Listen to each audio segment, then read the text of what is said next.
తమ్ముళ్ళు ఏం తమ్ముడో ఏమని హామీ ఇచ్చాడు మీ అందరికీ? ఉద్యోగాలు ఇస్తాన్నాడా మీకు? డిఎస్సి పెడతాన్నాడా మీకు? మళ్ళీ మీకు జాబు రావాలంటే నేను ఒక్కడు రావడం కాదు, నాకొక విజన్ ఉంది. నాకు తోడు పవన్ కళ్యాణ్ ఉన్నాడు. ప్రజలంటే అభిమానం, ఈ రాష్ట్రాన్ని బాగు చేయాలనే తపన. మా ఇద్దరికి తోడు ప్రధానమంత్రి నరేంద్ర మోడీ గారు ఉన్నారు.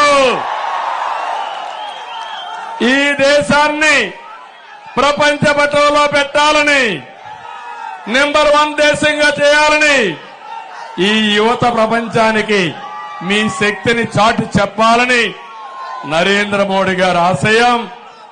నా అనుభవం అదే మారిగా పవన్ కళ్యాణ్ యొక్క శక్తి అన్ని కూడా బలుపుకొని ఈ రాష్ట్రాన్ని నెంబర్ 1 రాష్ట్రం చేసే బాధ్యత మాదని మీ అందరికీ హామీ ఇస్తున్నా.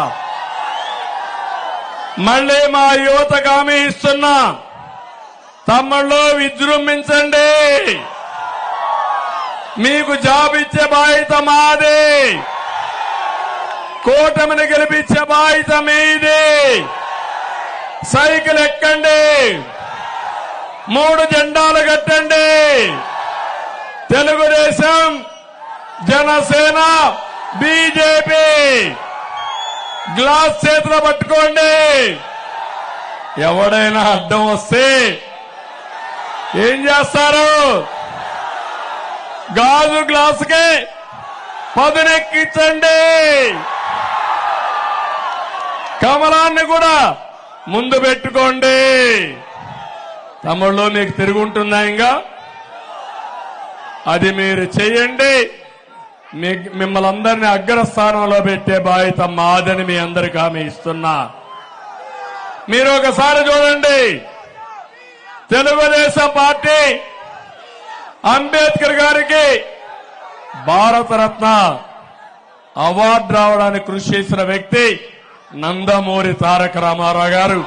ఆయన ఆధ్వర్యంలో ఆ రోజు ఏదైతే యునైటెడ్ ఫ్రంట్ ఉందో ఆ రోజు చేసే పరిస్థితికి వచ్చింది.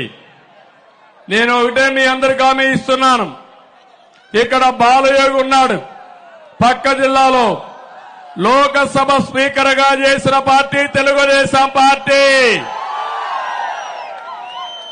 ఎప్పుడు కూడా దళితుల యొక్క శక్తిని గుర్తించిన పార్టీ తెలుగుదేశం పార్టీ.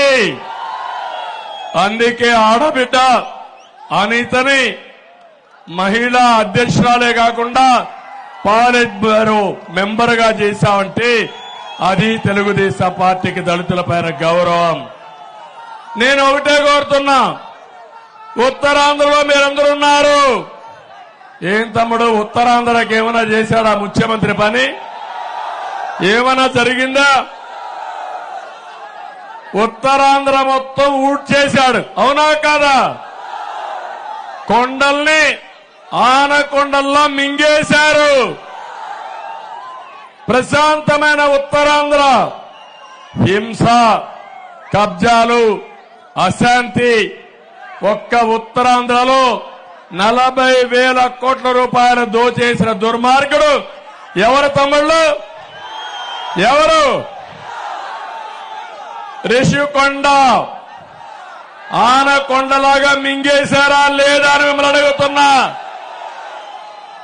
500 కోట్ల రూపాయలు ప్యాలెస్ కట్టాడు విలాస పురుషుడు జగన్మోహన్ రెడ్డి.